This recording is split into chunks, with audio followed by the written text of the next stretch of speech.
Orang kalau imannya sudah drop, imannya lemah, ini malas,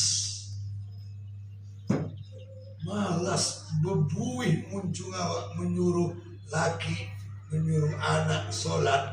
Kalau imannya melempem, nggak kena ini kemarin. Inilah bodoh. Kalau ini sudah mantap, ini selesai ini. Tak disuruh ini, dikerjakan ini. Belum buka masjid di luar datang. Saking semangatnya di beramal. Nabi Muhammad SAW diangkat menjadi Rasul umur 40 tahun. 40 tahun. 13 tahun Rasul di Makkah. Ini mendakwakan tentang iman. Di sini Nabi tidak membahas tentang ibadah, iman saja. 13 tahun sesudah Nabi diangkat menjadi Rasul, 13 tahun Rasulullah mendakwakan di Makkah tentang iman saja, iman. Umur Nabi kan 63 tahun kan Bu, 40 tambah 5 tambah 13 sudah 53, sisa 10 tahun. Hanya 10 tahun Nabi di Madinah ini mendakwakan tentang ibadah. Dua, kita bayangkan lebih lama Nabi Muhammad mendakwakan, menyiarkan, membahas tentang iman di kota Makkah. Berapa lama? 13 tahun. Beda 3 tahun dengan tentang ibadah di Madinah. Di Madinah tentang ibadah hanya 10 tahun. Kenapa? Kalau iman sudah mantap, ini hanya menghimbau saja lagi ini. Mempoles sedikit, menyampaikan, enggak pala capek kali dari kemarin. Iman yang asalkan iman sudah mantap, ibadah pun lancar lagi. Jadi iman tuh ini tauhid.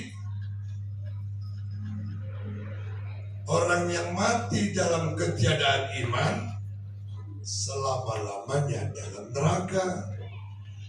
Orang yang beramal tidak dilandasi iman sia-sia. Orang yang beramal tapi tidak ada imannya, beramal tak ada imannya, sia-sia. Beriman saja, mengaku beriman, tapi tidak dibuktikan dengan amal, ini bohong. Siapa kita yang mengaku beriman kepada Allah, buktikan dengan amal. Siapa kita mengaku percaya adanya Allah, buktikan dengan amal. Siapa kita mengaku bahwa kita yang diciptakan Allah, yang memberi makan kita Allah, yang menghidupkan kita Allah, yang menyehatkan kita Allah, yang memberi kita bisa bernapas Allah, buktikan dengan amal. Maka orang yang tidak mau beramal, ini secara tidak langsung tidak mengakui atau tidak mempercayai adanya Allah.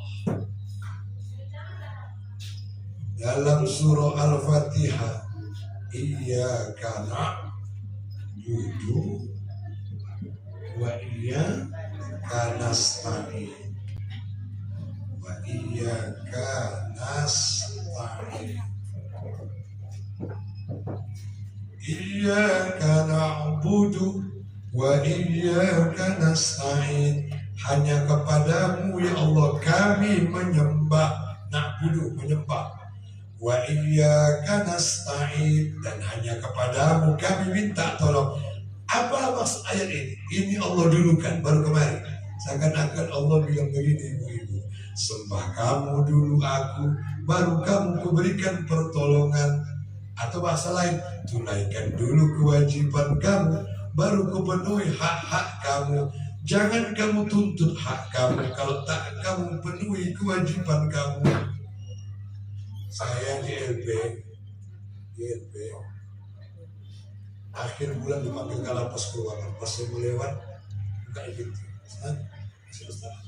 akhir bulan atau awal bulan yang lalu sudah saya jalani tugas saya, kewajiban saya sebagai memberikan pembinaan kepada narapidana. Ada hak saya, ada saya yang blokkan. Ustaz Yo, makasih banyak Pak Yo. Masukkan.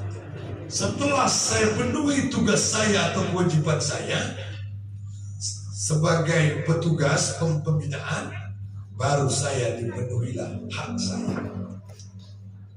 Ini macam mana kita meminta sama Allah kalau kemarin kita tidak benar? Kadang-kadang kita heran, ya Bu ya, banyak berdoa, tapi tak juga berubah kehidupan, usaha tak juga lancar-lancar, banyak berdoa siang, malam, pagi, sore. Oh berarti introspeksi, ini mungkin tidak benar cara menyembah Allah. Atau hati kita tidak ikhlas saat kita beribadah kepada Allah. Hati juga lah kuncinya.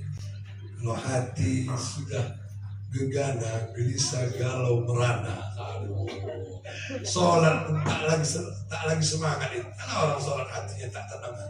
Allah. Bismillahirrahmanirrahim. Alhamdulillah.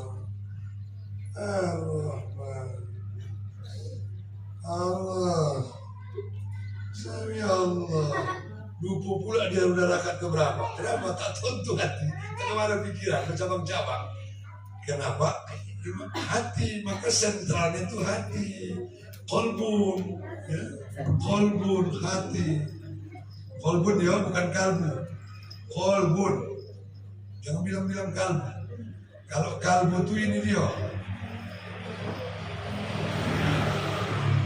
Ini artinya maaf, anjing. Ini artinya kolbu, hati. Jadi kalau mengatakan kepada seorang, ini apa? Dari lubuk hatiku yang paling dalam. Kan biasa orang pakai bahasa Arab sedikit. Ini, orang selalu bilang ini dari dalam kalbuku yang paling dalam. Ada begitu kan?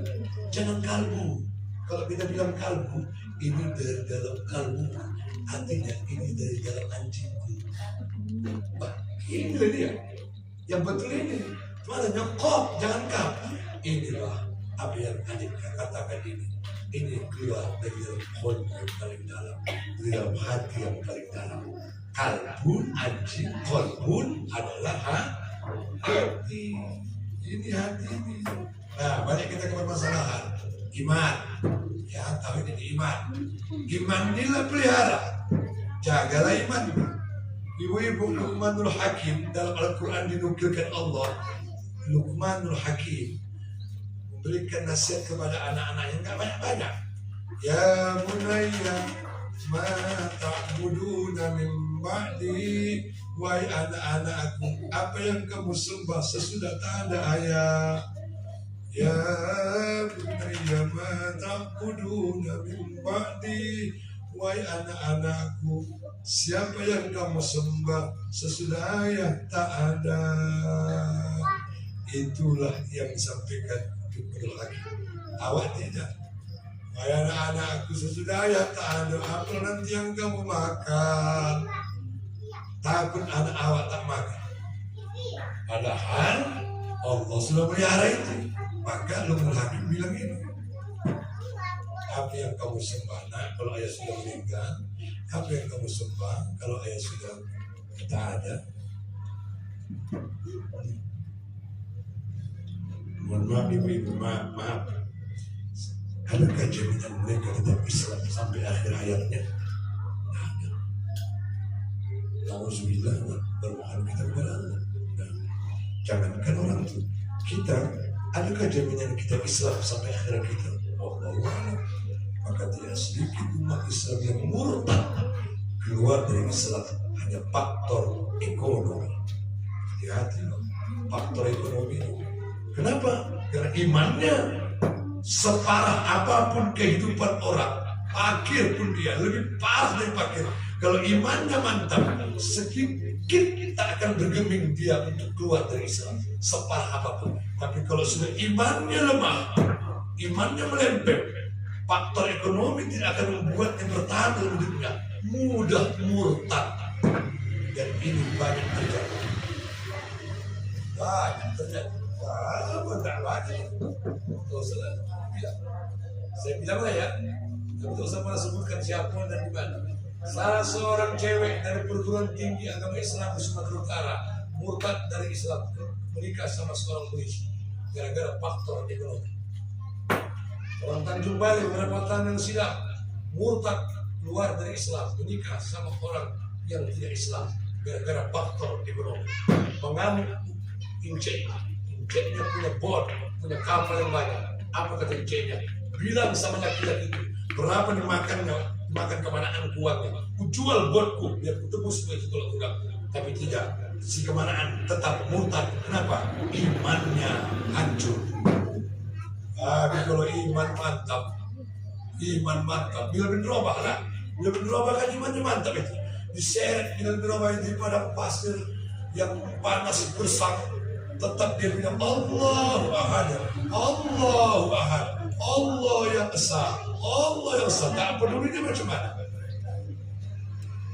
tetap bertahan di dalam sampai akhir hayat, walau apapun yang terjadi.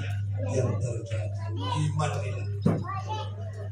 Nah, Said Rashid Ridho dalam kitabnya mengatakan untuk membina iman agar mantap, menurut Rashid Ridho dalam kitabnya membina iman agar mantap, menurut Rashid Ridho yang pertama baca Al-Quran.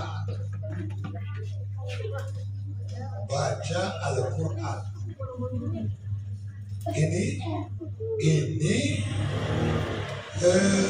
untuk membina iman. Baca Al-Quran. Orang yang suka baca Al-Quran, imannya bagus, imannya terpelihara, imannya terus enak. Kenapa? Suka baca Al-Quran. Inilah fadilah kelebihan surah ayat-ayat Al-Quran ini. Kemudian menurut Rashid Ridho, untuk membina iman supaya bagus, melihat ciptaan Allah.